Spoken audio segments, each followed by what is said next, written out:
ஓம் ஸ்ருதிஸ்மிருதிபுராணானாம் ஆலயம் கருணாலயம் நமாமி பகவத்பாதம் சங்கரம் லோகசங்கரம் சங்கரம் சங்கராச்சாரியம் கேசவம் பாதராயணம் சூத்திரபாஷ்யகிருதௌ வந்தே பகவந்தः புனः புனः நிதயே சர்வவித்யானாம் விஜசே பவரோக்கினாம் குரவே சர்வலோகானாம் தக்ஷிணாமூர்த்தயே நமः. ஓம் சகனா பவது சகனௌ புனக்து சக வீர்யங்கரவாவகை தேஜஸ்வினாவதீதமஸ்து மா வித்விஷாவகை. ஓம் சாந்தி சாந்தி சாந்தி.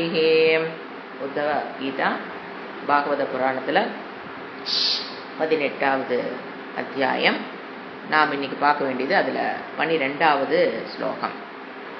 பகவான் உவாச்சால 12வது ஸ்லோகம். யதா கர்ம விபாகேஷு லோகேஷு நிரய ஆத்மசு விராகः ஜாயதே சம்யக் ந்யஸ்த அக்னி பிரவ்ரஜேத் ததஹ. இப்போ இந்த இடத்துல பகவான் கிருஷ்ணர் உத்தவனுக்கு சந்நியாச ஆசிரமம், ஒவ்வொரு ஆசிரமா சொல்லிட்டு வராரு. இப்போ சந்நியாச ஆசிரமம் பற்றி, அதனுடைய சந்நியாச ஆசிரமத்துக்கு உண்டான விதிகள் என்னென்ன, யார் எடுத்துக்கணும், அதில் இருக்கிற விதிகள் என்ன. இப்போ பார்த்தீங்கன்னா அதில் 2 விதமான சந்நியாசி நம்ம பார்க்கலாம். அதாவது விதி கோச்சர சந்நியாசி, அவிதி கோச்சர சந்நியாசி. விதி கோச்சர விதிகளுக்கு உட்பட்ட சந்நியாசி, அவிதி கோச்சர சந்நியாசி விதிகளுக்கு உட்படாத சந்நியாசி. எப்படிங்க சந்நியாசின்னு யார் புரிஞ்சுக்கிறது அப்படின்னா, ஞானத்தை பெற்றதற்கு பிறகு அந்த ஞானியாக பிரம்மவித்து பிரம்மைவ பக்தியாக வாழ்றவங்களுக்கு அவிதி கோச்சர சந்நியாசி. அவங்களுக்கு இறைவன் எந்த கட்டளையும் விதிக்கிறது இல்லை. இப்படித்தான் நீ வாழணும், இங்கெல்லாம் நீ பண்ணக்கூடாது, அதெல்லாம் பண்ணக்கூடாதுங்கிறது. ஞானியான சந்நியாசி அவிதி கோச்சர சந்நியாசி. அவர் எந்த கட்டுப்பாட்டுகளும் வந்து சிக்க மாட்டார். அவரை விட்டுறாரு இறைவன். உனக்கு எப்படி தோணுதோ அப்படி வாழ்ந்துக்கோ, உன்னுடைய பிராரப்தம் உன்னை எங்கே கூட்டிகிட்டு போகுதோ அங்கே போய்க்கோ, நோ கண்டிஷன்ஸ். அவிதி கோச்சர சந்நியாசி. விதி கோச்சர சந்நியாசிங்கிறது படிக்கிறக்காக சந்நியாசத்தை ஏற்றிருக்கோம், சிரவணமன நிதித்தியாசனம் போயிட்டு இருக்குது, இன்னும் ஞான நிஷ்டைக்கு வரல அப்படிங்கிற சந்நியாசி விதிக்கு உள்ள வருவார். நீ இப்படித்தான் இருக்கணும், இப்படித்தான் காப்பணும், இப்படித்தான் வாழணுங்கிறத விதிக்கு கொண்டு வரார். என்ன செட்டப் பாருங்க, விதி கோச்சர சந்நியாசி. நீ ஞானத்தை பெற்றுட்டு அப்படின்னா அவிதி கோச்சர சந்நியாசி. இது பேசிக்கா நம்ம கலாச்சாரத்துல தெரியாதனாலதான் சன்னியாசினா இப்படி என்னன்னே தெரியாம நம்ம இங்கிருந்து என்ன பண்றது, இந்த சன்னியாசி ஏன் இப்படி பண்றார், இந்த சன்னியாசி ஏன் இப்படி பண்றார் அப்படின்னா, அவர் விதி கோச்சரமான அவருக்கு தான் தெரியும், அவிதி கோச்சரமான அவருக்கு தான் தெரியும். நமக்கு தெரியாது, வெளியிருந்து பாக்குறவங்களுக்கு அவர் ஞானியன்னு நமக்கு தெரியாது. ஸோ நம்ம கலாச்சாரத்தில் நம்ம தெரிவாய்க்கணும். ஸோ எது வரைக்கும் தான் அவருக்கு விதி இருக்குது, ஞானத்தை பெறுகிற வரைக்கும் தான். எப்படி கிரகஸ்தாசிரமத்தில் வாழ்ந்து கொண்டு இருக்கிறவங்களுக்கு அதே தானே. நீ ஞானி ஆற வரைக்கும் தான் உனக்கு என்னது கண்டிஷன்ஸ் எல்லாம். அதுக்கப்புறம் உனக்கு கண்டிஷன்ஸ் கிடையாது. ஆனா நீ என்ன பண்ண, லோகக்ஷேமார்த்த நீ இப்படி இருக்கணும் அப்படிங்கிறது நம்ம கிரகஸ்தாவுக்கு பார்த்துருக்கோம். சன்னியாசிக்கு அதே தான். ஞானத்தை பெறுகிற வரைக்கும் தான் அவர் விதி கோச்சரம், அதுக்கப்புறம் அவர் அவிதி கோச்சரம். அவர் எப்படி வேணுமோ, அவருக்கு எப்படி தோணுதோ வாழ்ந்துக்கலாம். ஏன் அவ்வளவு ஃப்ரீடம் விடுறாரு, தப்புங்கிறது நாட் 1% கூட அங்க வராது. அதனால there is no need of ordinance. எங்க தப்பு பண்றதுக்கு வாய்ப்புகள் இருக்குது, எந்த மனதில் தப்பு பண்றதுக்கு வாய்ப்புகள் இருக்குதோ அங்கதான் கண்டிஷன் தேவை. தப்பே பண்ணாத மனதுக்கு நாட் 1% கூட அவங்களால தப்பு நீங்க சொன்னா கூட செய்ய முடியாத ஒரு மனம் வந்தவருக்கு எதுக்கு விதி? there is no chance of possibility to do commit mistakes. அதனாலதான் என்ன பண்றாரு இறைவன், அது கிரகஸ்தாசிரமத்தில் இருந்தாலும் ஞானி அப்படின்னா அவர் ஃப்ரீ விட்டுருவார். நீ உனக்கு ஒன்றும் என்ன கிடையாது, சொதர்ம அனுஷ்டானங்கிறது எதுவும் கிடையாது. அதைத்தான் அவர் இங்கே அழகாக கொடுக்குறாரு. இது நம்ம இந்து கலாச்சாரத்துக்கு அத்தனை பேர் தெரிஞ்சுக்க வேண்டிய விஷயம். ஏன்னா இதெல்லாம் தெரியாதனால தான் கன்ஃபியூஷன்ஸ் இன் சொசைட்டி வருது. இப்போ ஃபர்ஸ்ட் ஸ்லோகம் பார்க்கலாம். யதா கர்ம விபாகேஷு, எப்படி இருக்கணும் சன்னியாசி, யார் சன்னியாசை ஏற்றுக்கலாம் அப்படின்னா, லோகேஷுனா இந்த உலகத்தில், அத நவுனு, மற்ற 2 வேர்டு அட்ஜெக்டிவ். லோகேஷு இந்த உலகத்தில், நீ வாழ்ந்துட்டு இருக்கிற. இதுல எதா கர்ம விபாகேஷு, கர்ம விபாக்கம் அப்படின்னாங்க கர்ம பலத்தின் பலனாக. கர்ம விபாக்கம், விபாகம் இல்லைங்க, நேத்து பார்த்தது விபாகங்கிற வேர்டு, இது விபாக்கம். எவ்வளவு ஒரு சின்ன ஒரு ஃபர்ஸ்ட் பா போடும்போது ஃபோர்த் பா போடும்போது எத்தனை வித்தியாசம் வருது பாத்தீங்களா? இது விபாக்கம், பாக்கம், தட் இஸ் அது விபாகம், இது விபாக்கம். கர்ம விபாக்கம்னா கர்ம பலன், விபாக்கம்னா பலன். கர்ம பலனினால உனக்கு என்னென்ன கிடைச்சிருக்குது? நீ நீ நீ உனக்கு கிடைச்ச அனைத்துமே கர்மத்தின் பலனாக புண்ணியமாக கிடைச்சதுதான். இந்த உலகத்தில் உனக்கு கிடைச்ச கணவனா, மனைவியா, குடும்பமா, சொத்தா, வீடா, சூழ்நிலைகளா, அனுபவங்களா, அனைத்துமே உன்னுடைய கர்ம பலன். அதன் மூலியமாக கிடைத்தது இந்த உலகத்தில். உனக்கு எது எது கிடைக்குதோ அதையும். இன்னொன்னு என்ன? நிறைய ஆத்மசு, நிறைய அப்படின்னாங்க அறிவு. என்ன அறிவுடன், என்ன அறிவு இருக்கணும்? ஆத்மசு, உலகத்தில் எந்தெந்த பொருள்கள் உன்னிடம் வந்து சேர்ந்ததோ அனைத்தும் துக்கத்தை கடைசியில் கொடுக்கக்கூடியதுங்கிற அறிவுடன். எது வந்து சேர்ந்தாலும் நம்ம கூட எது வந்து சேர்ந்தாலும், அது உறவுகளாக இருக்கலாம், பணமா இருக்கலாம், சொத்து பத்தா இருக்கலாம், எது வந்தாலும் அது கடைசியில் உனக்கு துக்கத்தை ஏதாவது விதத்தில் கொடுத்தே தீரும். இந்த அறிவு, நிறையன அறிவு, இந்த அறிவுடன் இப்படி மாத்திக்கலாம். இந்த அறிவுடன் இந்த உலகத்தில் கர்ம பலனாக உனக்கு எது எது கிடைச்சிருக்குதோ, குடும்பம், உறவுகள், கணவன், மனைவி எல்லாம் எடுத்துங்க, எதெல்லாம் கிடைச்சிருக்கோ அதில் என்ன வரணும்? அடுத்த வேர்டு விராக. எப்ப நீ சன்னியாசம் எடுத்துக்கலாம்? விராக. விராக மீன்ஸ் விராகி, சந்நியாசம், ஞாசம், அதாவது வைராகியம்.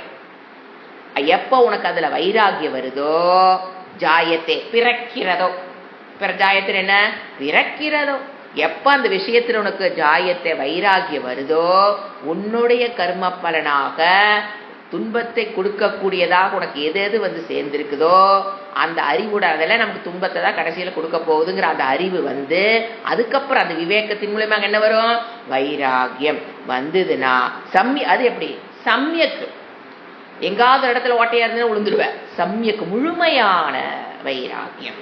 எல்லா இடத்திலும் முழுமையான வைராகியம் வந்ததுன்னா, நல்லா அந்த நாவ் எழுத்துக்கணும். வந்ததுன்னாங்கிறது it's not a easy joke.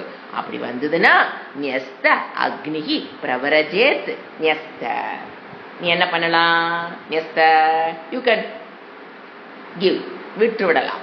ஞஸ்த சந்நியாசத்தை ஏத்துக்கோ. பிறகு ஞஸ்த பிறகு அக்னி, அதற்கு பிறகு அக்னி, உன்னுடைய அக்னி. இப்ப என்ன கிரகஸ்தாசிரமா இருக்கிறவங்களுக்கு என்ன கம்பல்சரி கர்மா அந்த காலத்துல? அக்னி, அக்னிஹோத்ராதி கர்மங்கள், பஞ்சமகா யக்னங்கள். ஏன்னா இப்ப இது வந்து சன்னியாசம் எங்கிருந்து போனா நான் சொல்லிட்டு இருக்கிறேன். இப்ப பிரம்மச்சரிய ஆசிரமத்திலிருந்து அவன் சன்னியாசம் எடுத்துக்கினானா அந்த பிரம்மச்சரிய ஆசிரமத்தில் இருக்கிற கர்மங்கள், அவன் பிரம்மச்சரிய ஆசிரம் சரி கிரகஸ்தாசிரமத்திலிருந்து அவன் சன்னியாசம் எடுத்துக்கிறான் அப்படின்னா அது கிரகஸ்தாசிரமத்துக்கு உண்டான கர்மங்கள், அக்னி காரியங்கள், பஞ்சமகா யக்னங்கள் எல்லாத்தையும் பிரவரஜேத்து விட்டு செல்ல வேண்டும். ததக, அதற்கு பிறகுதான் ததகதான் முன்னால போட்டுக்கணும். இதெல்லாம் பெற்றிருந்தீனா நீ சன்னியாசம் ஏத்துக்கலாம். எப்படிப்பட்டதை விட தெரியணும்? உனக்கு உன்னுடைய கர்ம பலனின் மூலியமாக கிடைச்ச அது எல்லாமே துக்கத்தை கொடுக்க போகுதுன்னு தெரிஞ்சு அந்த விவேகத்தின் மூலியமாக வைராகியம் வந்திருந்தா நீ சன்னியாசம் எடுத்துக்கலாம். இல்லைன்னா சுத்தப்படாது, சன்னியாசம் சுத்தப்படாது. இது வந்துங்க, இவர் பாருங்க, நமக்கு கர்ம பலன் மூலியமாக எது கிடைத்ததுன்னு போது சுவாமிஜி அடிக்கடி சொல்ற வார்த்தை, இப்ப நான் சம்பாரிச்சது என்னுடைய கர்ம பலன்கிறது ஒரு சர்க்கிள்.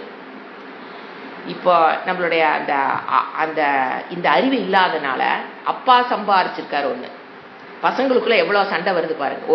ஒரு 10 ரூபா சொத்து ஒருத்தருக்கு அதிகமா போயிட்டா அது மேல எவ்வளவு, அதனால குடும்பமே சின்ன பின்ன ஆகி பிரிஞ்சு போய் கோர்ட்ல போய் நின்று நீ யாரோ நாரா வக்கீல் சொல்லி கொடுக்கறதெல்லாம் தப்பா அந்த கேஸ் ஜெயிக்கணுங்கிறதுக்காக அவங்க என்ன சொல்லி கொடுத்தாலும் அதை போய் தர்மத்தை மீறி அங்க போய் நின்று அண்ணன் தம்பிக்கை பேசிக்கிறதா பார்த்தா அப்பா சாமி. பாருங்க, இந்த ஒரு அறிவு இல்லை. என்னுடைய கர்ம பலனாக கிடைச்சது, நான் சம்பாரிச்சதே உனக்கு உரிமை இல்லைங்கிறார் இவரு. நான் கொடுத்ததுடா, பொய்ப்பட்டா எழுதி உங்ககிட்ட வச்சிருக்கிற, அது உன்னது இல்ல, அது என்னதுங்கிறார் இறைவன். இப்ப நாம என்ன ஆயிட்டோம், நம்ம மாமனார் சொத்து நம்ம அப்பா சொத்து பிரிக்கும் போது நாம என்ன நினைக்கிறோம், அதுல எப்படி உரிமை கொண்டாடுகிறோம்? முட்டாள்தனம். இட்ஸ் நாட் அது அவரா பார்த்து யாருக்கு வேணா கொடுக்கலாங்கிறது தர்மம். அப்பா பார்த்து, ஏன்னா நம்ம வேதாந்தம் படிக்கிற அப்படின்னாங்க இந்த இடத்துல அறிவு இருக்கணும். வேதாந்த வேற வீட்டில் போய் நான் கோர்ட்டில் போய் சண்டை போட்டுட்டு இருப்பேன், அது என்ன இருக்கு? ஸோ இப்போ இவர் என்ன சொல்றாரு, நீ உன்னுடைய கர்ம பலன் உனக்கு கிடைச்சிருக்கும் இல்லையா, அதுலயே உனக்கு என்ன கிடையாது, போய் பட்டாட்டாரு, அது துக்கத்தை தரக்கூடியதுன்னு தெரிஞ்சு வெளியில வந்துருங்கிறார். இப்ப நாம எப்படி வாழ்க்கை வாழ்ந்துட்டு இருக்கிறோம், அப்பா சம்பாரிச்சது இல்ல மாமனார் சம்பாரிச்சது ஒரு பிரிச்சு கொடுத்துருப்பாங்க அவங்களும். ஒரு பையனுக்கு 0 பண்ணியெல்லாம் விட போறதில்ல, கொடுத்ததுல கொஞ்சம் கம்மியா போயிருக்கலாம். அவங்க பேரண்ட்ஸ் அந்த பையனுக்கு அதிகமா கொடுத்துருக்க, அது தப்பா சரியா நான் ஆர்குமெண்ட்டுக்கே வரல.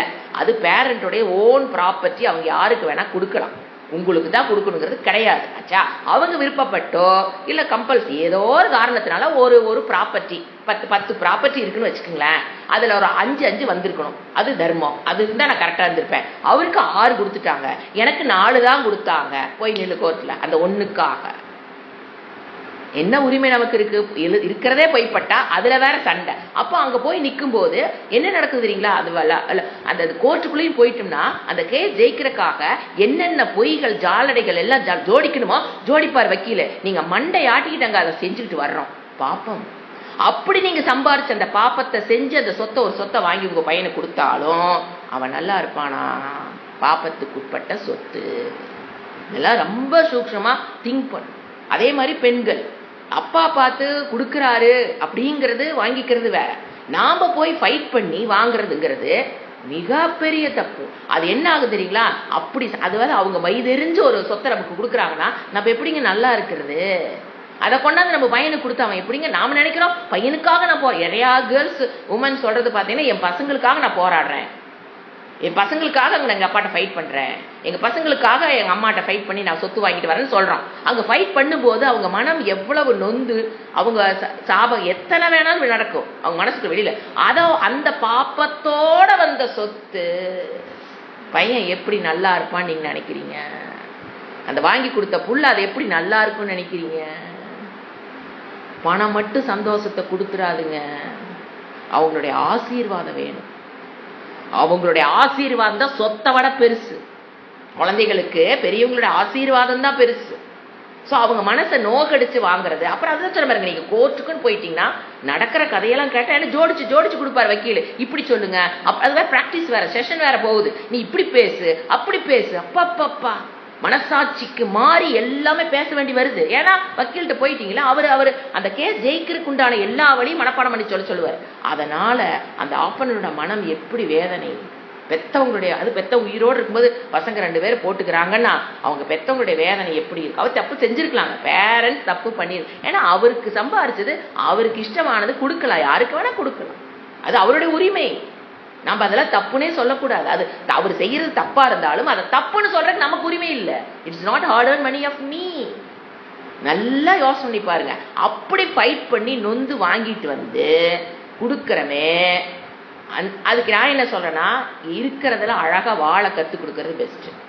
அது இன்னும் கொஞ்சம் பையன் நல்லா வாழும்னு நினைக்கிறேன். பாத்தீங்களா, இருக்கிறதுல டேய் நீ சம்பாரி, உங்க அப்பா என்ன தாத்தா சொத்தை பத்தி கவலைப்படாத, பசங்கிட்ட நீ சம்பாரி, அதை என்ஜாய் பண்ணிக்கோ.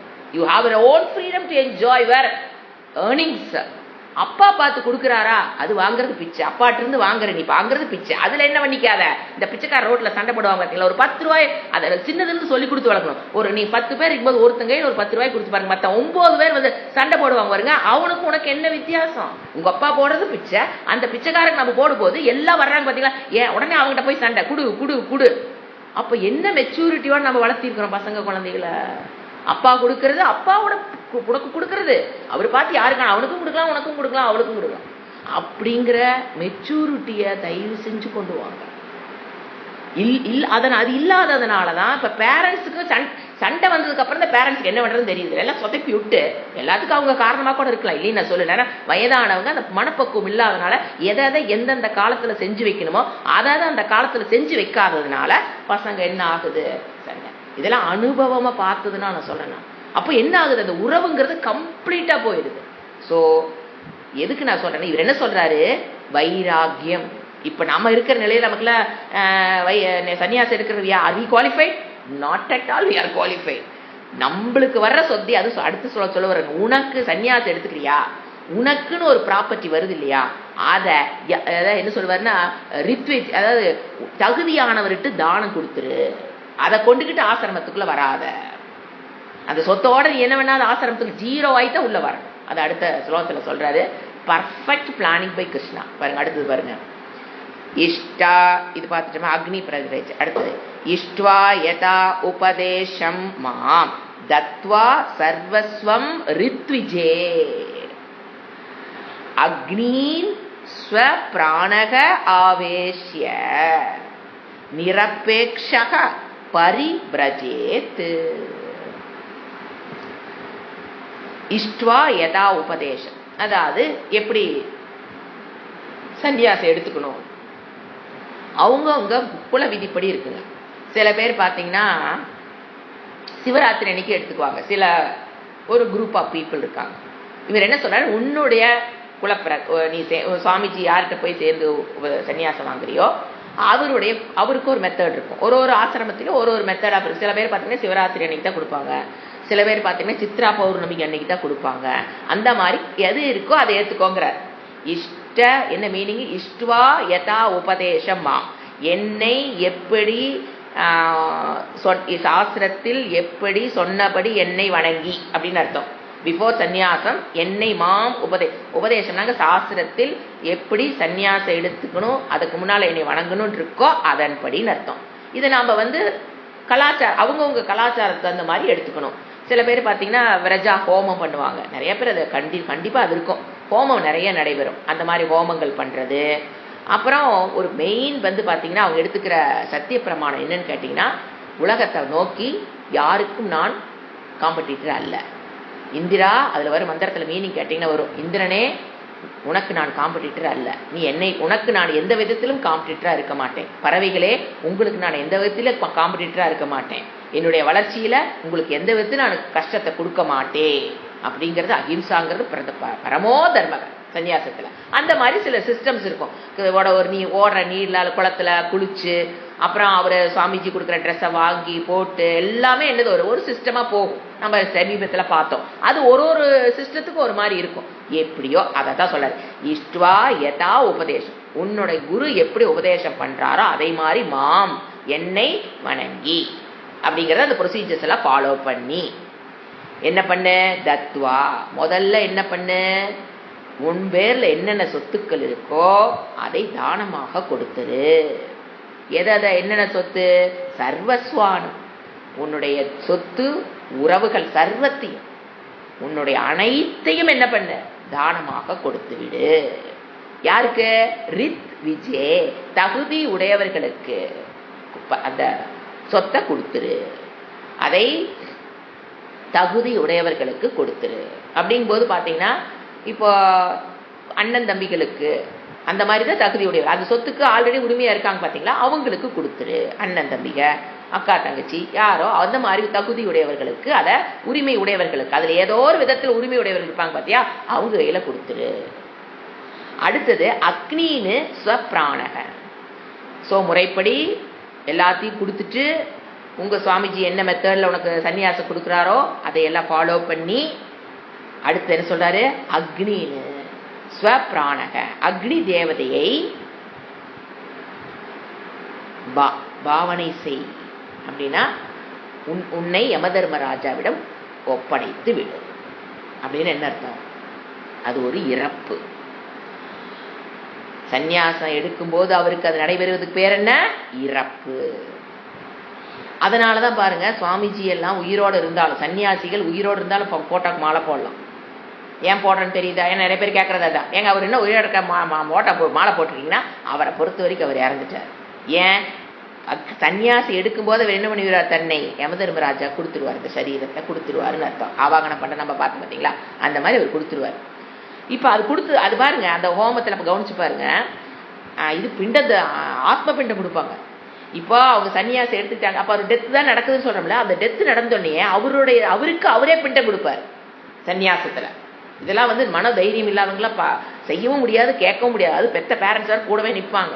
ஆத்ம பிண்டம் கொடுத்துட்டு பாரு, விஷயம் புரியாதனால பிரச்சனை இல்லை, அது சமஸ்கிருதத்தில் இருக்குது, ஏதோ நடக்குது அப்படின்னு வேடிக்கை பார்க்குற பேரண்ட்ஸா இருந்தா பிரச்சனை இல்லை. எல்லாம் புரிகிற பேரண்ட்ஸா இருந்தா ரொம்ப கஷ்டம். ஆத்ம பிண்டம் ஏன்னா அவர் இறந்துட்டாரு. இப்ப பிண்டம் கொடுக்க உயிரோட இருக்கிற அம்மா அப்பா பிண்டம் கொடுப்பாங்களா? என்ன கொடுக்க மாட்டாங்க. அதனால அவர் என்ன பண்றாரு, நான் இதை இப்ப எனக்கு ஏற்பட்டது ஒரு டெத்து, அதனால ஆத்ம பிண்டத்தை அவரே கொடுத்துக்குவார். கொடுத்துட்டு நிரபேட்ச, தனக்கு ஆத்ம பிண்டத்தை கொடுத்துட்டு நிரபேட்ச, எதையும் எதிர்பாராம சன்னியாசம் எடுக்கணும். நிறைய பேர் சன்னியாசம் எதுக்கு எடுக்கிறாங்கன்னா, அது போயிட்டா சொசைட்டி நம்மளை மதிக்கும், வேலைக்கு சோறு கிடைக்கும், எப்படியா வேணுங்கிறதெல்லாம் கொண்டாந்து கொடுத்துருவாங்க, அப்படி இல்லை எதிர்பார்த்துட்டு நிரபேட்ச, எதையும் எதிர்பார்க்கும். பேரு, புகழ், சாப்பாடு, தங்குற இடம் ஃப்ரீயா கிடைக்கும். அங்கே ஓட ஆசிரமத்தோட தங்குற இடம் வேற ஃப்ரீயா கொடுத்துருவாங்க, சாப்பாடு கொடுத்துருவாங்க, நம்ம படிச்சுக்கிட்டே இருக்கலாம். இதெல்லாம் எதிர்பார்க்க கூடாது. அங்கே போன சோறு கிடைக்காம போனாலும் போகலாம். ஸோ எதையும் எதிர்பார்க்க கூடாது. அதுவும் கிரகஸ்த ஆசிரமத்தில் வாழ்றவங்க சன்னியாசம் வாங்கணும்னா முதல்ல சுவாமிஜி கூப்பிட்றாள், வீட்டுக்கார கூட்டிட்டு வாண்டுருவாரு. அவர் கையெழுத்து போட்டா மட்டும்தான் சன்னியாசம் கொடுப்பாங்க. நாமெல்லாம் அப்படிலாம் நினைச்ச பக்கம் போக. அதே மாதிரி பையன் எடுக்கிறான் அப்படின்னா அம்மா வரணும். பிரம்மச்சாரி ஆசிரமா இருந்தா அம்மா வரணும். அப்பா கூட தேவையில்லைங்க, அம்மா கூப்பிடும்பாரு. அம்மா கையெழுத்து போட்டா மட்டும், ஏன்னா நாளைக்கு மாதிரி கோர்ட்ல போட்டு இவரை போட்டு இழுத்துருவாங்க. அதனால அம்மா கூப்பிட்டு கையெழுத்து வாங்கிக்குவாங்க. ஃபுல் பர்மிஷன் போட்டா மட்டும்தான் அவரு அந்த ஏற்பாடுகளுக்கே உள்ள கூட்டிப்பவர். அது வரைக்கும் சன்னியாசம் ஒரு அன்னைக்கு கொடுக்குற அப்படின்னா அந்த ஏற்பாடுகள் நடக்கிறக்கே கடைசி அன்னைக்கு போடுறதில்ல. அதெல்லாம் ஓகே, ஆனால் தான் ஏற்பாடுகளே பண்ணுவார். ஏன்னா பெரிய ஏற்பாடு, அதெல்லாம் ஹோமம் நடத்தணும். நான் தான் சொன்ன மாதிரி இந்த மாதிரி தத்தம் கொடுக்கறது எல்லாத்தையும் ப்ரொசீஜர்ஸ் எல்லாம் முடிக்கும். இவர் என்ன சொல்றாரு, எந்த விதமான உள்ள ஆசையும் இல்லாமல் நிரபேட்ச பரிவிரஜே, சன்னியாசியாக ஆகு. எதையும் பேரு, புகழ், சாப்பாடு, துணிமணி அங்கே கிடைக்கும், அதனால நம்ம இங்கே சம்பாதிக்க வேண்டியதில்லை. அங்கே போயிட்டா எப்படியாவது உலகம் நம்மளை மதிச்சு எதை கொண்டு 4 காசு போட்டுரும், நம்ம அப்படியே ஜாலியாக இருந்துக்கு. இந்த மாதிரி எதையும் பேரு, புகழ், சாப்பாடு, தங்குற இடம் எதையும் எதிர்பார்க்கக்கூடாது. ஆசிரமம் பார்த்து நீ வெளியில போன ஒரு நாள் சொல்லுச்சுன்னா, சன்னியாச ஆசிரமம் எடுத்து நம்ம சன்னியாசம் எடுத்து ஒரு ஆசிரமத்துக்குள்ள போயிட்டோங்க. ஒரு ஆசிரமத்துக்குள்ள போயிட்டோம். சுவாமிஜி கூப்பிடுறாரு, போய் 2 வருஷம் நீ போய் ஏகாக்கிரதமா இருந்துட்டு வா, ஏகாந்தமா இருந்துட்டுவான்னு சொன்னார்னா தைரியமா வெளியில போக தெரியும். நம்ம என்னன்னா வீட்டுல இருக்கிற கஷ்டம் தாங்க அங்க ஓடி போயெல்லாம் நினைக்கிறோம். அங்க போனா தான் தெரியும் என்ன கஷ்டம். சுவாமிஜி கூப்பிட்டு என்ன பண்ணுவாரு, போய் நீ 2 வருஷம் என்ன பண்ண, ஒரு 6 மாசம் வேண்டாம், 1 மாசம் ஆசிரமத்துட்டு வெளியே போனா போயிருவோமா? போய் அதை என்ன சொல்லுவார், ஏகாந்தமா இருந்துட்டு வா, கையில எதுவும் எல்லாம் போட்டுருக்க ட்ரெஸ்ஸோட அனுப்புவார், போய் வாழ்ந்துட்டு வா, 1 மாசம் இருந்துட்டு வா பார்க்கலாம், அப்புறம் நான் சன்னியாசம் கொடுக்குறேன். அந்த ஒயிட் ட்ரெஸ்லேயே இதெல்லாம் பண்ணுவாங்க. போனேன்னா சன்னியாசம் கொடுக்க மாட்டாங்க, ஒயிட் ட்ரெஸ் கொடுப்பாங்க, அதில் ஒரு வாழ்ந்து காமிக்கணும் நம்ம. அப்போ 6 மாசம் 1 மாசம் நீ வெளியில் போய் வாழ்ந்துட்டு வா, ஆணாக பெண்ணாக இருந்தால் நீ போய் வாழ்ந்துட்டு வான்றுவார். அப்போதான் யூ ஆர் குவாலிஃபைடு. போய் நம்மளால இருக்க முடியுமா சன்னியாசம்? அடுத்தது விப்ரஸ்ய நிரபேட்சக பரிவிரஜே, அதுக்கப்புறம் நீ அந்த சன்னியாசத்தை எடுத்துக்கோ. விப்ரஸ்யவை சந்நியசதக தேவாக தாராதி ரூபினக விக்னான் குர்வந்தி அயம் ஹி அஸ்மான் ஆக்ரம்ய சமியாத்து பரம். விப்ரஸ்யனா இந்த சன்னியாசி, அதாவது என்ன சொல்லுவாங்க, உத்தம. விப்ரம்னா உத்தமன் அர்த்தம். சன்னியாசி எடுத்தவன் என்னைக்குமே என்னது, உத்தமன். அதனால விப்ரம். சந்நியசதக அந்த சந்நியாசத்தை விரும்புகின்ற இந்த உத்தமனுக்கு. சந்நியசதகன என்ன, சந்நியாசத்தை விரும்புறவன். சந்நியசதக விப்ரஸ்யவை, சந்நியாசம் எடுத்துக்கொள்ள விரும்புகிற உத்தமமான இவனுக்கு.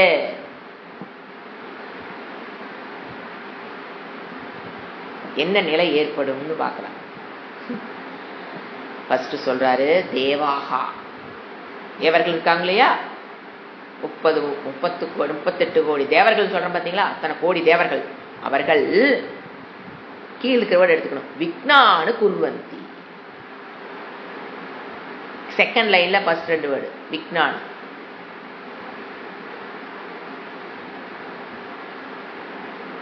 தடைகளை கொடுப்பார்கள். அந்த சன்னியாசி ஆசிரமத்துல ஃபாலோ, அது நீங்க அதுல போகணும்னு கால் எடுத்து வச்சீங்கன்னா கண்டிப்பா தடைகள் கண்டிப்பா. யாரு கொடுப்பா? பக்கத்தில் இருக்கிறவன் அல்ல, தேவதைகள். எப்படி ரூபத்துல கொடுப்பாங்களாமா? தாராதி ரூபினக. மனைவி ஆதிபதம், மனைவி கணவன் மக்கள் அந்த மாதிரி ரூபத்தில் தேவதைகள் நமக்கு கஷ்டத்தை கொடுப்பார்கள். தாராதி அவங்க மூளைக்குள்ள போய் உட்கார்ந்து அவங்க பேசுவாங்க. நம்ம மனைவி பேசுறான்னா அவ பேசுறது இல்ல, தேவர்கள் அவங்க மூளைக்கு போய் உட்கார்ந்து பேசுவா. ரூப போடுறாங்க பாருங்க, ரூபினக. அந்த ரூபத்துல ஏன்னா தேவதை ஜங் ஜங் ஜங் ஆடிட்டாங்க வருவாங்க தேவதைகள். நம்ம முன்னாள் நம்மளே பயந்து ஓடிடுவோம், நின்று என்னோட கேட்க மாட்டோம். ஏன்னா புதுசா ஒரு ஆள் ஜெயின் ஜெயின் வந்தா. ஸோ தேவா அவர் மனைவி வாயில மனைவியோட மூளையில போய் உட்காந்து, கணவனுக்கும் கணவனுடைய மூளையில போய் உட்காந்து, மனைவிக்கும் ரூபினக தாராதி ஆதிபதம் போட்டுறார். பையன் பொண்ணு மருமக பேரம் பேத்தி மாமா அத்தை ஆதிபதம் யார வேணா போட்டுங்க. உறவுகளுடைய மண்டைக்குள்ள உட்கார்ந்து அந்த ரூபமாக விக்னானு குர்வந்தி. வேண்டாம் சாஸ்திர சந்நியாசம் போயிடாத, அங்க போனா அந்த கஷ்டம் இந்த கஷ்டம். உன்னை என்ன சொல்றாருனாங்க, சந்நியாச வாழ்க்கைக்குள்ள போறீங்கன்னா உன்னை சப்போர்ட் பண்றதுக்கு ஒரு ஆள் கூட இருக்காது. அந்த சுவாமிஜி சொன்னாரு, இல்ல அந்த அவனை யாரு பாத்துக்குவா, நீ சாப்பாட்டுக்கு என்ன பண்ணுவ அப்படின்னு கேட்பாங்க.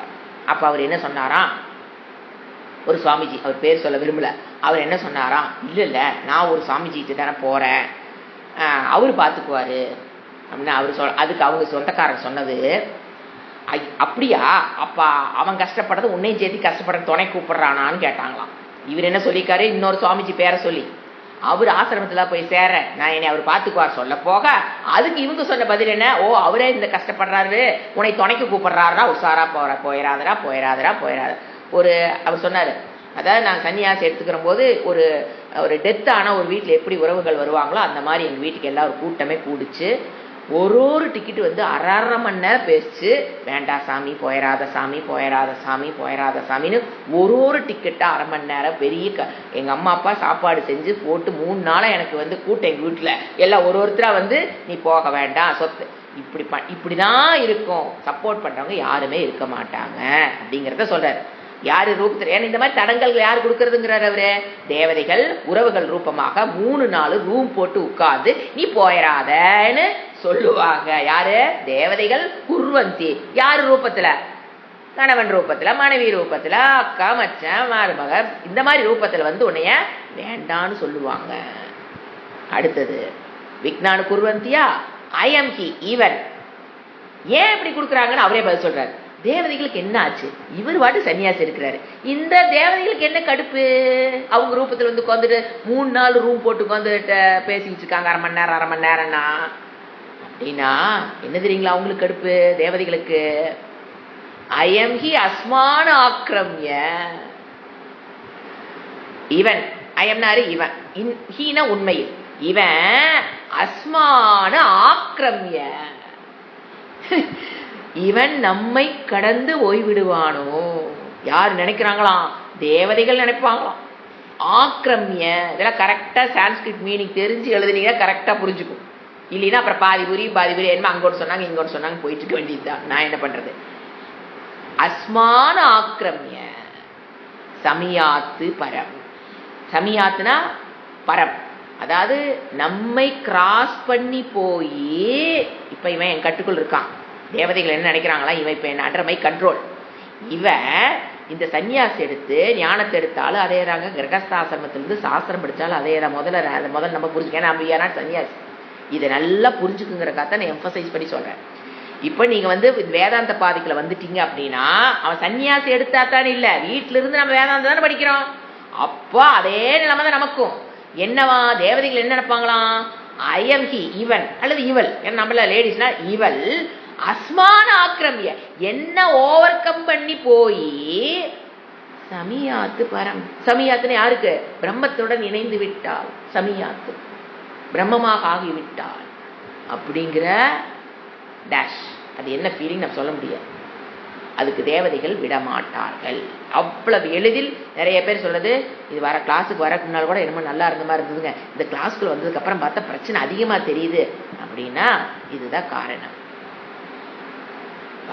இது நம்மளுடைய கற்பனைக்கு ஒரு பதில். பிராரத்தத்துல என்ன வருமோ அது நீங்க கிளாஸுக்கு வந்தாலும் வரும், கிளாஸுக்கு வரலினாலும் வரும். உண்மையில சொன்னா கிளாஸுக்கு வந்தா தான் அது எப்படி டேக்கிள் பண்றேங்கிற ஒரு அறிவே, ஒரு மன நிம்மதி, ஒரு தெளிவு கிடைக்கும். வச்சுக்கலாம். அந்த தெளிவுக்கு யாரும் விட மாட்டாங்க, ஏன்னா நீங்க ஏன் அப்படி தேவதைகளோட டியூட்டி என்னங்க? தேவதைகள் தப்புன்னு சொல்ல, அவங்க டியூட்டி என்ன? இப்ப நீங்க ஒரு இடத்துல கஷ்டப்படணும்னா அதற்குண்டான சூழ்நிலை அவங்க தான் உருவாக்கி கொடுக்கணும். ஆச்சா, அவங்க எல்லாம் பிளான் பண்ணி ரெடியா வெயிட் பண்ணிட்டு இருப்பாங்க. நீங்க தப்பிச்சோன்னா பைபாஸ்ல என்ன பண்றது?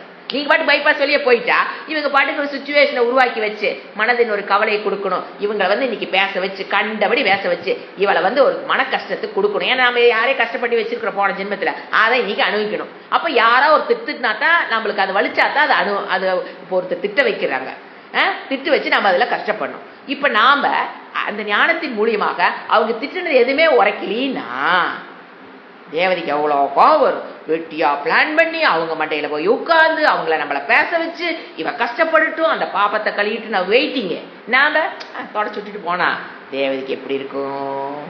அதுதான் ரீசன். சோ அதனாலதான் நம்மளை கிராஸ் பண்ணி போயிருவாளா. ஆக்கிரமிய கிரம் தாத்து, அதுக்கு முன்னாடி ப்ரிஃபிக்ஸ் ஆ, அது எச்சம். ஆக்கிரமிய போயிட்டான்னா அப்படிங்கிற மாதிரி எச்சமா நிக்குது அந்த வேர்டு. ஆக்கிரமிய நம்மை தாண்டி கிராஸ் பண்ணி போயிட்டா என்ன பண்றதுங்கிறதுனாலதான். ஏன்னா அவங்களுடைய டியூட்டி அவங்ககிட்ட செய்ய முடியாது. அப்ப அவங்களுக்கு என்ன பண்றதுன்னு தெரியாது. அவங்க டியூட்டி உங்களுக்கு உண்டான அதே மாதிரி சுகத்தையும் அவங்க தான் கொடுக்குறாங்க. இந்த நேரத்துல உங்களுக்கு ஒரு சுகம் வரணும், பையன் ஃபர்ஸ்ட் மார்க் வாங்கிட்டான், இல்ல ஒரு சீட் கிடைச்சிருச்சு அப்படிங்கும்போது அந்த தாய் எவ்வளவு மகிழ்றா, அதுக்குண்டான புண்ணியத்தை அவங்க தான் உருவாக்கி கொடுக்குறாங்க. ஆனா எதுவுமே தேவையில்லைன்னு வந்தா அப்புறம் அந்த தேவதைகள் தான் என்ன பண்ணுவாங்க பாவம். அதுதான் சொல்றாரு. சோ தேவதா ஏன் நல்லா புரிஞ்சுக்கணும். இது பயத்தை கொடுக்கக்கூடிய இடமாக புரிந்து கொள்ள கூடாது. இது வளர்ச்சியின் பாதைன்னு புரிஞ்சுக்கணும். கஷ்டங்கள் வருவது என்பது நாம் எங்க போயிட்டு இருக்கிறோம், கரெக்டான பாதையில போயிட்டு இருக்கிறோம்னு தெளிவு இருக்கணும். இதெல்லாம் ரொம்ப சூக்ஷமான இடம்.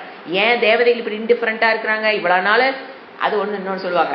அதாவது நாம சன்னியாசம் எடுக்கிறதுக்கு முன்னால அவங்க ஹோமம் பண்ணியிருப்பாங்க, அக்னி காரியம் பண்ணியிருப்பாங்க, டெய்லி பூஜை பண்ணியிருப்பாங்க, தேவதைகளை வளர்த்திக்கிட்டே இருந்திருப்பாங்க, ஆகுதிகள் கொடுத்துட்டு இருப்பாங்க.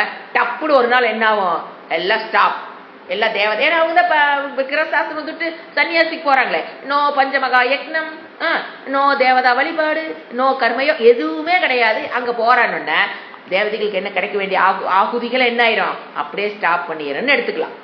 இது ஒரு கருத்தா. இதை செகண்ட் வேவ் இன்டர்பிரட் பண்ற பாருங்க. இது ஒரு LKG level of understanding. UKG level, LKG level தாண்டிய லெவல் என்ன சொல்றேன்னா, இப்போ நீங்க பாருங்க, கண்ணு ஒரு தேவதை அப்படி பாருங்க. அதி தேவதா பிரத்யே தேவதா சொல்ல பார்த்தீங்களா? கண்ணுல ஒரு தேவதை சூரியன், மூக்குல ஒரு தேவதை அஸ்வினி குமார்கள், காது திசைகள் திக் தேவதா. இந்த மாதிரி உடம்பு ஃபுல்லா யாருதான் இருக்கிறா? தேவதைகள் தான் இருக்காங்க. அதனால இந்திரியங்களுக்கு இன்னொரு பேர் என்ன, தேவாகான்னு பேர்.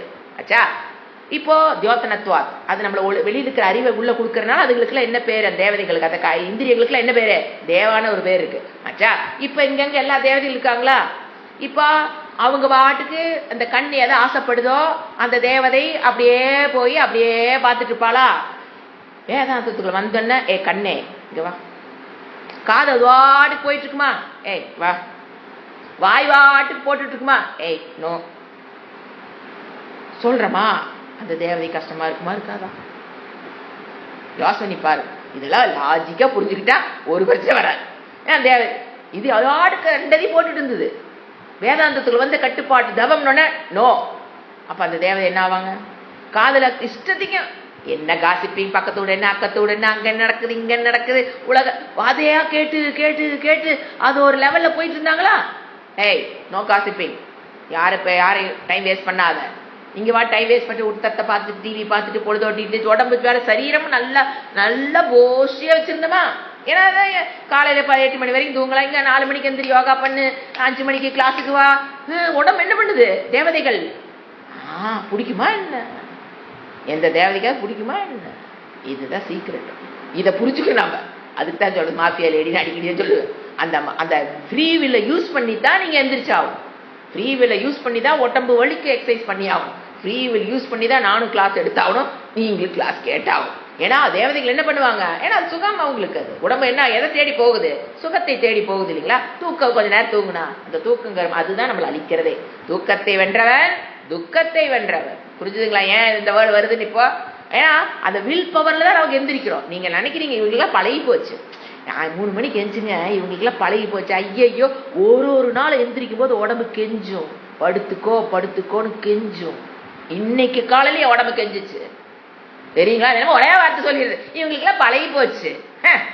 இன்னைக்கு காலை சத்தியம் பண்றேன், என் உடம்பு கெஞ்சிச்சு, இன்னைக்கு ஒரு நாள் லீவ் விட்டுட்டு படுத்துக்கலாமான்னு தோணுச்சு.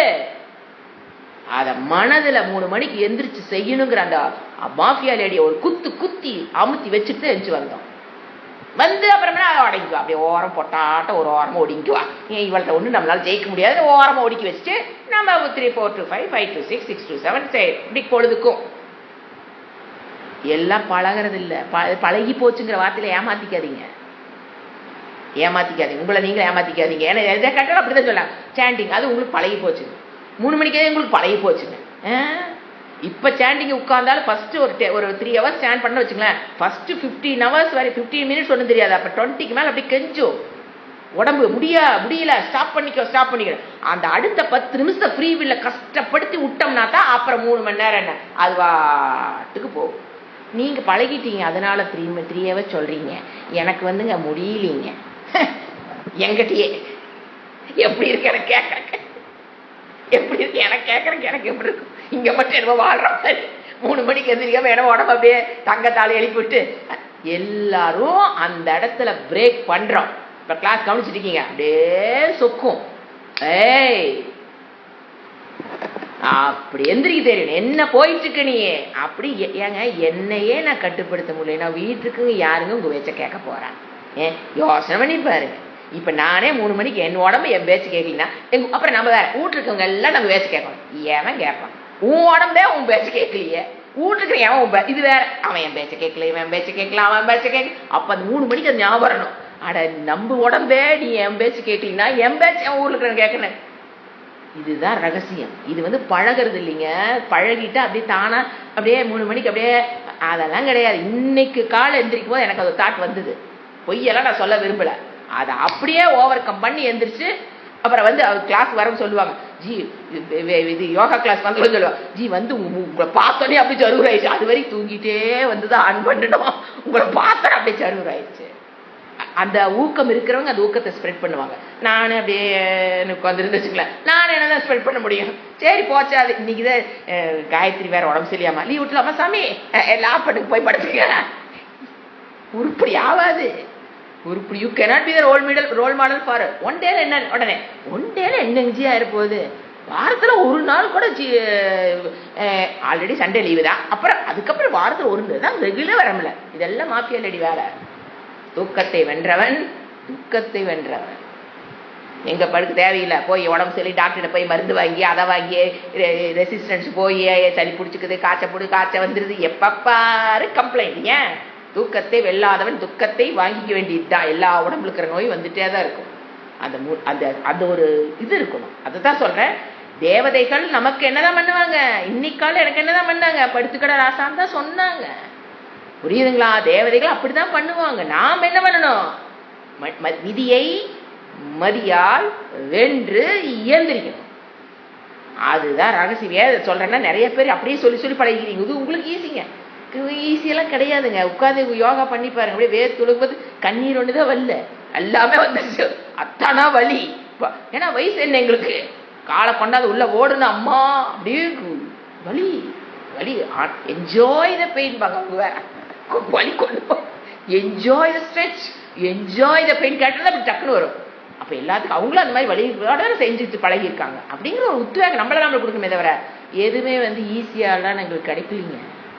எதுவுமே ஈஸியா கிடைக்கல, கஷ்டப்பட்டுதான் கிடைச்சது, நொங்கிதான் கிடைச்சது. சோ உங்களை நீங்களே ஏமாத்திக்காதீங்க. அதுக்காக சொன்னேன். தேவாகா இப்ப 2 புரிஞ்சுங்களா என்ன அர்த்தம்னு? இந்திரிய உடம்பு வழியா இருக்கிற தேவதைகளும் அவங்க இஷ்டத்துக்கு போக முடியல. அச்சா வெளியில் இருக்கிற தேவதைகளும் உங்களுக்கு வேண்டிய சூழ்நிலையை உருவாக்கி கொடுக்கறதுக்கு நீங்க வாய்ப்பு கொடுக்கல. அப்படிங்கும் போது அவங்களுக்கு நம்மளை கண்டா என்ன வாழ்த்துவாங்களோ என்ன? கண்டிப்பா என்னதான் பண்ணுவாங்க? கஷ்டத்தை தான் கொடுப்ப. கஷ்டம் நாங்க விக்னம்னு பேர். அதுக்கு பேர் அதுதான் விநாயகர் வழிபாடு. தடைகள் பண்ணுவாங்க. 3 மணிக்கு எந்திரிக்கும் போது நீ தூங்கு அப்படின்னு தடைகள் வரும். அதை நம்ம என்ன பண்ண? மதியால வென்று உட்காரணும் வகுப்புல. ஒரு நமக்கு நாமே உற்சாகப்படுத்தி கொண்டு. அதனாலதான் இந்த சத் சங்கம் அந்த ஒரு ஜனங்களோட போகும்போது நான் தூங்கிட்டே வந்தேங்க, உங்களை பார்த்தேன். அதுதான் என்னது? அந்த குரூப்போட போய் நம்மளை இணைச்சுக்கணும் எப்பவுமே. அப்பதான் you will be motivated. ஒரு ஆள் இருந்தா போதும், 100 ஆளை மோட்டிவேட் பண்ணிடலாம். அதுதான் அந்த நல்லவங்களோடு. அதுக்கு ஒரு பல வெண்பாவே இருக்குதே, யாரோட சேரையோ அந்த மாதிரிதான் நம்ம வாழ்க்கை. எடுத்துங்களா? அப்போ இது என்ன சொல்றாரு? குடும்பமே உனக்கு எதிர்ப்பு தான் நிற்கும். எவ்ரிபடி டு டிஸ்கரேஜ் டேக் சந்நியாசம். யாரும் உன்னை வந்து என்கரேஜ் பண்ண மாட்டாங்க, including Devdas. Not only family members, Devdas உன்னை விட மாட்டாங்கிறார். அடுத்தது விப்ரஸ்ய. அடுத்தது 15வது ஸ்லோகம். விப்ரியா சேத் முனிஹி வாசக கௌபீன ஆச்சாதனம் பரம் தியக்தம் ந தண்ட பாத்ராபியாம் அந்யத்து கிஞ்சித்து அனாபதி. இதுல வந்து நீ எப்படி சன்னியாசியா இருக்கிறவங்க கௌபீனம், ஒரு ஸ்மால் ட்ரெஸ், காமன் சொல்ற பாத்தீங்களா, அது பேர் அந்த அளவுக்கு, அதாவது வெக்கத்தை மறைப்பதற்கு உண்டான மினிமம் ட்ரெஸ் எதுவோ அதை தான் நீ எடுத்துக்கணும். அதுதான் அர்த்தம். விப்ரியா சேத் முனிகி, தேவையான விப்ரித சேத் முனிகி, முனினா இந்த இடத்துல சன்னியாசி, வாசக ட்ரெஸ், கௌபீனக எந்த அளவுக்கு தேவையான, விப்ரியா தேவையான அளவு சேர்த்து எவ்வளவு வேணுமோ, வாசக துணி, கௌபீனக மாதிரி எடுத்துக்கணும். எதுக்கு? ஆச்சாதனம், வெட்கம் என்கின்ற உணர்விலிருந்து விடுபடுவதற்கு, நம்மள ஆச்சாதன கவரிங், கவர் பண்றதுக்கு. பரம், எவ்வளவு குறைவான ஆடைகளை எடுத்து நீ அந்த வெட்கங்கிற உணர்வை மறைப்பதற்கு எடுத்துக்கொள்ளணுமா அவ்வளவு மினிமம் ஆடை எடுத்துக்கோ அப்படின்னு. என்னங்க சிம்பிள், அதுக்குன்னு காமனமா கட்டிட்டு இருக்க முடியல சமிதியோ சன்னியாசியோ. மினிமமான ட்ரெஸ், அவ்வளவுதான் மினிமம் ட்ரெஸ். ஆர்னமெண்ட்ஸு, ட்ரெஸ்ஸு எல்லாமே எப்படி இருக்கணும்? தி மினிமம், தி லோவஸ்ட் லெவல்ல வச்சுக்கணும். அடுத்தது தியக்தம் ந தண்ட பாத்ராபியா, இது அடுத்த கருத்து. இது ஃபர்ஸ்ட் வந்து ட்ரெஸ், ஆர்னமெண்ட்ஸ் வேற எல்லாமே எடுத்துக்கலாம், எக்ஸ்ட்ரா திங்ஸ். இங்க வந்து என்ன சொல்றாரு? அபரிக்கிரக. இது வந்து சன்னியாசாசிரமத்தின்னு இல்லைங்க, ஜென்ரலா கிரகஸ்தாசிரமத்தில் இருக்கவங்களுக்கு நம்ம என்ன வேல்யூ பார்த்தோம்? அபரிக்கிரக, தேவை அற்ற பொருள்களை சேர்த்து வைத்து கொள்ளாமல் இருத்தல். இது என் பையனுக்கு ஆகும், இது என் பேரனுக்காகும், இது என் பேத்திக்கு ஆகும், இது ஒரு நாளைக்கு எனக்கு ஆகும். அந்த மாதிரி தேவையற்ற பொருள்களை என்ன பண்ணி வச்சுக்கூடாது, வீட்டில் சேர்த்து வைத்துக் கொள்ளக்கூடாதுங்கிறத இங்க வந்து 100% அவங்க ஃபாலோ பண்ண. கிரகஸ்தா இருக்கிறவங்க 100% ஃபாலோ பண்ண முடியாதுதான். சன்னியாசியா இருக்கிறவங்க இது 100% ஃபாலோ பண்ணு சொல்றாரு. என்னது? தியக்தம், விற்றணும். எது? தண்ட பாத்ராபியாம் ந அந்நியத்து. தண்டம், அவங்க ஒரு குச்சி வச்சிருப்பாங்க, பாத்திரம் பிச்சை எடுக்கிற பாத்திரம், இந்த ரெண்டை தவிர அந்நியத்து ந, வேற எதையும் உனக்கு சொந்தமா வச்சுக்கூடாது. ஒரு கௌபீனம், ஒரு தண்டம், ஒரு பாத்திரம், இவர் தான் கிருஷ்ணர் சொல்றது இவ்வளவுதான். இந்த மூணை தவிர எதையும் வச்சுக்கூடாது. அந்நியத்து ந, வேற எதையும் என்ன பண்ணக்கூடாது, எல்லாத்தையும் என்ன பண்ணிடு? தியக்தம். அந்நியத்து ந கிஞ்சித்து அனாபதி. சாதாரண ஒரு சின்ன ஒரு அழகா கொடுக்குறாரு. கிஞ்சித்து எது வேண்டான்ட்டு, எதையெல்லாம் சந்நியாசம் பண்ணும்போது விட்டையோ அதுக்கு மேல இந்த மூணை மட்டும் வச்சுக்கோ அப்படிங்கிறாரு. கிஞ்சித்து, எதையெல்லாம் விட்டையோ, எப்போ சன்னியாசம் எடுத்துக்கும் போது நீ எதையெல்லாம் விட்டுட்டு வந்த, அதுக்கு மேல நீ எதை சேர்த்து வச்சுக்கலாம்? கௌபீனம், ஒரு பாத்திரம், ஒரு தண்டம், அப்படின்னாக்க மினிமம் ரெக்குயர்மெண்ட்ஸ் அர்த்தம். அதை மட்டும் வச்சுக்கோ. அனாபதினா சாதாரணமான இருக்கும்போது, சாதாரணமா நான் சொல்றேன், இது சப்போஸ் ஒரு ஆபத்து காலம், நீ வந்து இமயமலையில் இருக்கிற, கௌபீனம் போட்டு இருக்க முடியுங்களாங்க? நான் சொல்றது ஜென்ரலா சொல்றேன். நீ ஸ்பெஷல் ஒரு ஒரு இடத்துக்கு போற அப்படின்னா அங்க இருக்கிற ட்ரெஸ் என்ன பண்ணி தான் ஆகணும், நீ போட்டு தான் ஆகணும். சாமிஜிக்குள்ள எதுக்கு சொட்ரு, சாமிஜிக்குள்ள எதுக்கு பேண்ட்டுனா, இது என்ன கேள்வி? அந்த இடத்துல குளிர் அந்த உடம்பு தாங்கவே என்ன? அங்க போய் நான் ஒரு வேஷ்டி சட்டை தான் போட்டுக்கோனா, அதாவது அவங்க தவம் பண்ற காலத்துல போட்டு பழக்கிற உடம்ப வந்து கஷ்டப்படுத்துற காலத்து இருந்திருக்கும். அவங்க வந்து சொற்ற கூட இல்லாம போய் பனியில போய் உட்கார்ந்து உடம்ப பழக்கிறது, குழு இதுல போய் இறங்குறது, அது வந்து அவர் தவ காலத்துல தன்னோட மன வலிமைக்காக அவர் அது போராடி இருக்கலாம். அவருக்கு இப்போ 70 வயசு ஆச்சுன்னு வச்சுக்க, 80 வயசு ஆச்சுன்னா அப்படியே போய் நான் அவருக்கு அந்த உடம்பு இயலாம எல்லாம் போயிருக்கும். அப்போ போய் நான் இறங்குறேன், நான் வெறும் ட்ரெஸ்ல என்ன வெறும் ஒரு கௌபீனை மட்டும் போட்டு நான் இமயமலையில் உட்காந்துருக்கேன்னா தாங்குவாங்க உடம்பு. அதே என்ன சொல்றாரு, நார்மலா இப்படி வச்சுக்கோ. அப்புறம் அந்தந்த இடத்துக்கு தகுந்த மாதிரி, சூழ்நிலைக்கு தகுந்த மாதிரி மினிமம் ரெக்குவயர்மெண்ட்ஸ். இப்போ இமயமலைக்கு போனீங்கன்னா சொற்றங்கிறது மினிமத்துக்குள்ள வந்துடும். இட்ஸ் நாட் ஆடம்பரம் அல்லது மினிமம், அது இருந்தால் உயிர் வாழ முடியும். அப்போ அதுக்கு தகுந்த மாதிரி நீ ட்ரெஸ் எல்லாமே வச்சுக்கோ. அபரிக்கிரகம்னா தேவையற்ற பொருள்களை சேர்த்து வைத்து கொள்ளாதே. அபரிக்கிரகம். ஏன் சன்னியாசினி எதுக்கு எடுத்த? நான் அதை படிக்கணும், இதை படிக்கணும், இங்க இருந்தா காலம் கிடைக்கல, எனக்கு அங்க போன டைம் நிறைய கிடைக்கும் தானே வந்த. இங்க வந்து பொருளை சேர்த்தி வச்சுக்கிட்டு டால்டா டப்பா அந்த காலத்து சுவாமி, இப்பெல்லாம் டால்டா டப்பா வருது. அப்ப சொல்லுவார் சுவாமிஜி தயான்னு சொல்லு, டால்டா டப்பா கிடைச்சதுன்னு வாங்கி ரூம்ல ஒரு டால்டா சாமியார்னு பேருங்க, டால்டா டப்பா சாமியார்னு பேர் வச்சிருந்துருக்காங்க ஒருத்தருக்கு. ஏன்னா எங்காச்சும் ஃப்ரீயா கிடைக்க வந்து அதை கொண்டு ரூம்ல அடிக்க எது காட்சி ஆகும், எது காட்சி ஆகும் அந்த மாதிரி அடுக்கி வச்சுக்கிட்டு அப்புறம் அதை என்ன ஆகும், கிளீன் பண்ற டைம், எனர்ஜி வேஸ்ட் ஆகுமா, எனர்ஜி டைம். ஸோ நீ வந்து டைம் முக்கியம், பிரதானம், அங்க டைம் வேஸ்ட் ஆகுது குடும்பத்தில் சொல்லி தானே இங்க வந்து நீ பொருள்களை சேர்த்துக்கிட்டே இருந்தீங்கன்னா அதற்குண்டான காலத்துக்கு என்ன பண்ணியாகும், நீ காலத்தை கொடுத்து அந்த பொருளை மெயின்டைன் பண்ணியாகும். பொருள்களை மெயின்டைன் பண்றதுனா கண்டிப்பா காலம் கொடுத்தாகும். அப்ப நீ எதுக்காக, எந்த பர்பஸுக்காக நீ அங்கிருந்து வந்தியா, அது இங்க என்ன ஆயிருது, தப்பா போயிருது. ஸோ காலத்தை, அது உன் காலத்தையும் உழைப்பையும் அது எடுத்துக்கொள்ளும், பணத்தை எடுத்துக்காது. டால்டா டப்பா என்ன பணத்தை எடுக்க போகுது. ஸோ பணத்தை எடுக்கலனாலும் காலம் என்ன ஆகாது, மெயின்டைன் பண்றதுக்கு உன்னுடைய காலம் வேஸ்ட் ஆகும். மனம் அந்த சிந்தனைக்கு போயிட்டே இருக்கும், அது கரெக்டா இருக்கா, எவனா திருத்துட்டானா, போயிடுச்சா, வந்துருச்சா, இப்படி ஒரு நமக்குள்ள ஒரு மண்டையில வந்து அது ஒரு இடத்துல உட்காந்துக்கும். நம்மளுடைய பொருள்கள் எல்லாமே பார்த்தீங்கன்னா மண்டைக்குள்ள இருக்கும், அதுக்குன்னு ஒரு ஸ்பேஸ் பிடிச்சி வச்சுக்கும். அது கம்மியான பொருள்கள் கம்மியான ஸ்பேஸை பிடிக்கும். நீங்க நிறைய பொருள் வச்சுட்டு நிறைய ஸ்பேஸ் என்ன முடிச்சுக்கும், இதை பிடிச்சிச்சுன்னா வேதாந்த சொல்லிக்கிறது என்ன ஆகாது, அங்க உள்ள போறதுக்கு இடம் இருக்காது.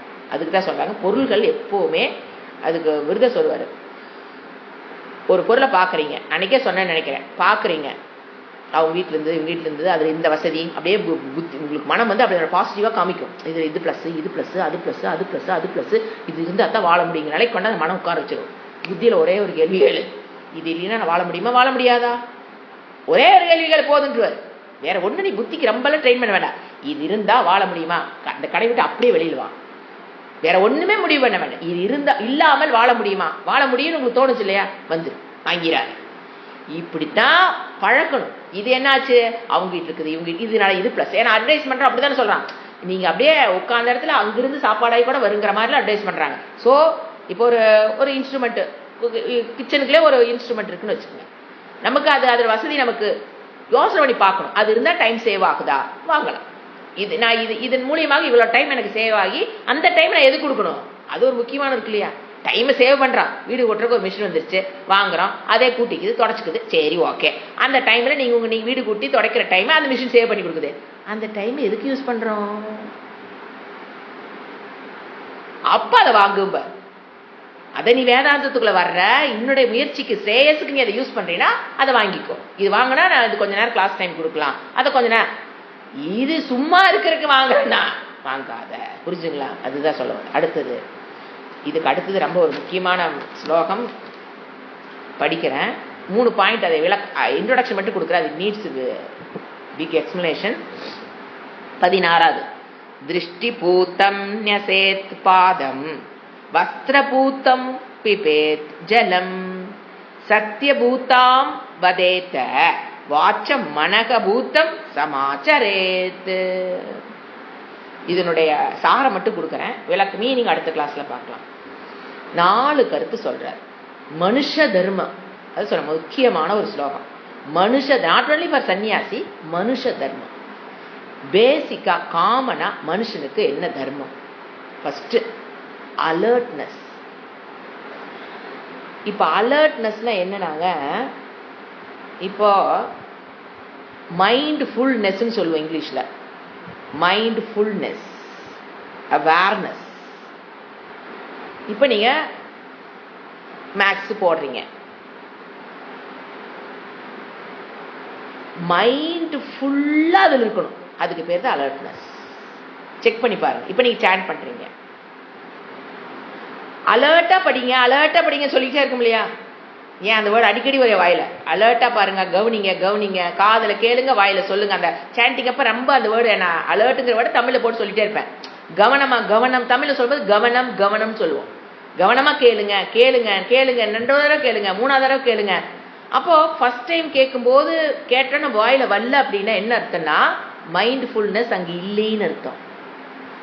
அதாவது இப்ப ஃபுல் மைண்டும் அதுக்குள்ள இல்லைன்னு அர்த்தம். அலர்ட்னஸ்னா மைண்ட்ஃபுல்னஸ்ங்கிற வச்சுக்கோங்க. அலர்ட்டா இருக்குன்னா அப்படியே இப்படி உஷாரா பாத்தியா இருக்கிறதுங்கிற அர்த்தம் இல்ல. எனக்கு யூஸ்வலா அலர்ட்டுங்கிறது அலர்ட்டா இருக்கிறாவா அப்படின்னா அப்படி அல்ல.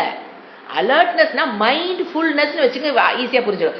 எந்த காரியத்தை செய்யறீங்களோ, அது சமையலா இருக்கலாங்க, குக்கர்ல பருப்பு வேக வைக்கிறதா இருக்கலாங்க, காய்கறி கட் பண்றதா இருக்கலாங்க, வீடு ஊட்டுறதா இருக்கலாம், சாண்டிங் பண்றதா இருக்கலாம், வேதாந்த கிளாஸ்லயா இருக்கலாம், கவனிக்க எல்லாத்துலயுமே மைண்ட் ஃபுல்லா இங்க இருக்குதான்னு பாருங்க.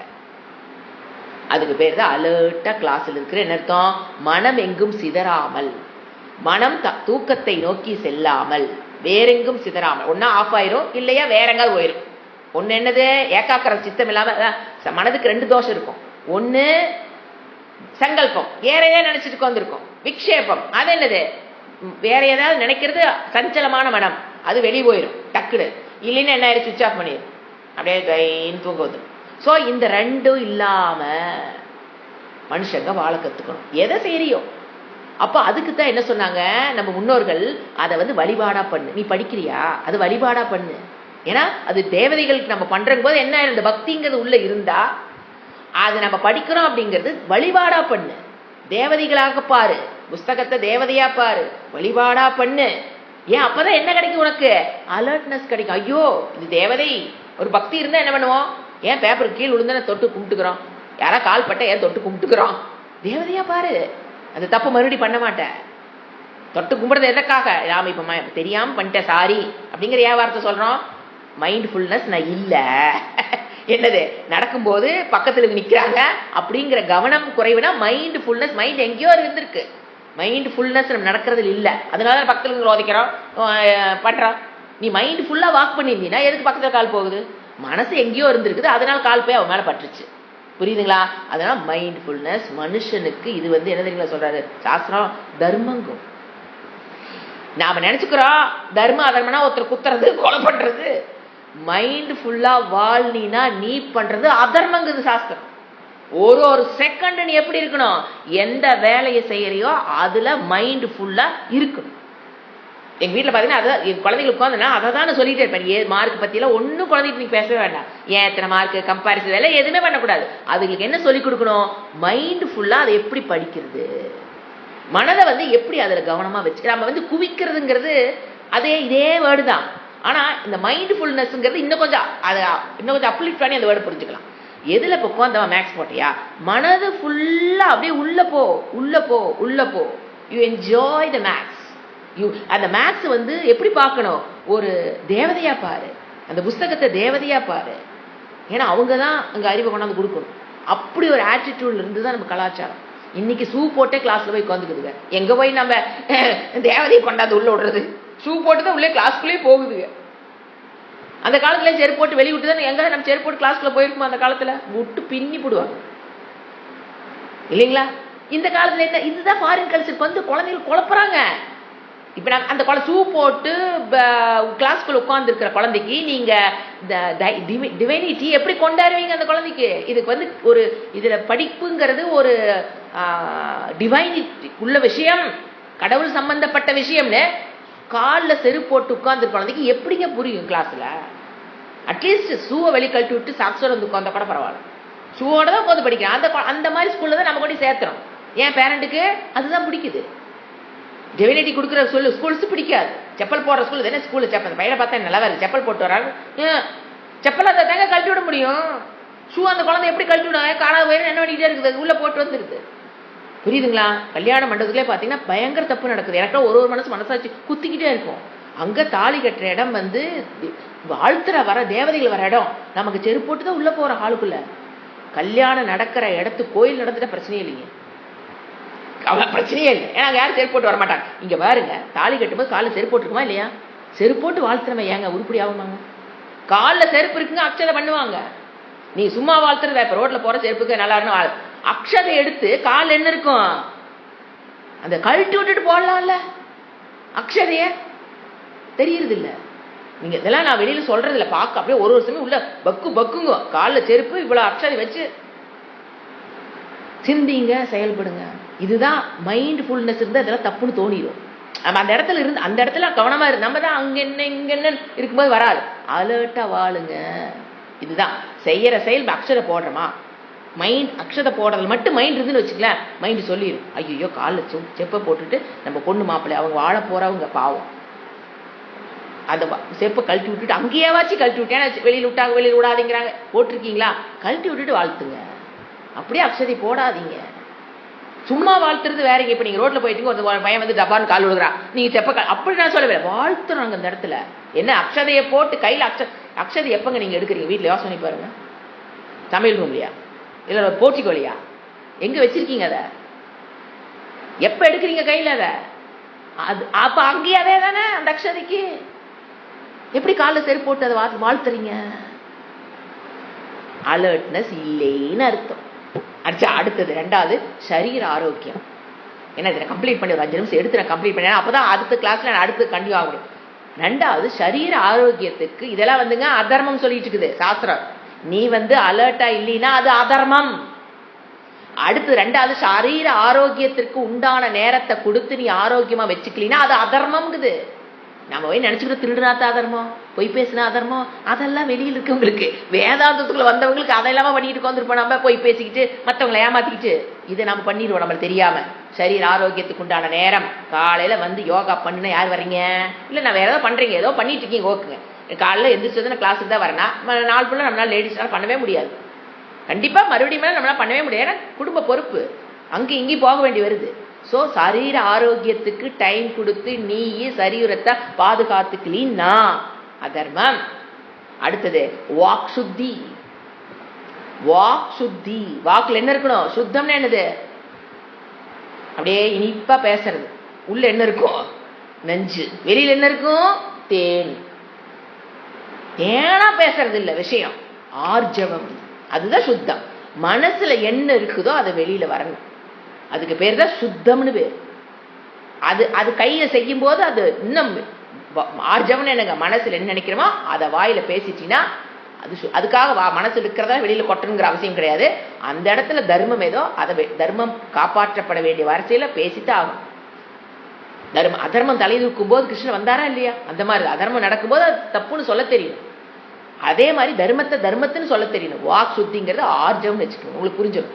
என்ன நினைக்கிறோமோ மனசில் உள்ளொன்று வைத்து புறமொன்று பேசுவார், உறவு களவாமை வேண்டும். அப்ப நாம பேசிக்கலாமா? அவங்களோட போய் சேரக்கூடாதுன்னா அப்ப நாம பேசிக்கலாமா? பேசக்கூடாது. உள்ளொன்று வைத்து புறம் ஒன்று பேசுவார், உறவு களவாமை வேண்டாம். அதைத்தான் சொல்றாரு. அடுத்தது மனசுத்தி. மனசுத்திங்கிறது தர்மம், வாக் சுத்திங்கிறது ஆர்ஜவம் ஆச்சுங்களா? மனசுத்திங்கிறது விவேகம். தர்மம் அதர்மம் எதுன்னு கண்டுபிடிச்சு தர்மத்தை ஃபாலோ பண்ணி அதர்மத்தை செய்யாம இருக்கிறது மனசுத்தி. இதனாலையும் நம்ம அடுத்த கிளாஸ்ல டீட்டெயிலா பார்க்கலாம். ஓம் சாந்தி சாந்தி சாந்தி. ஹரிஹி ஓம் ஸ்ரீ குருப்யோ நமஹ. ஹரிஹி ஓம்.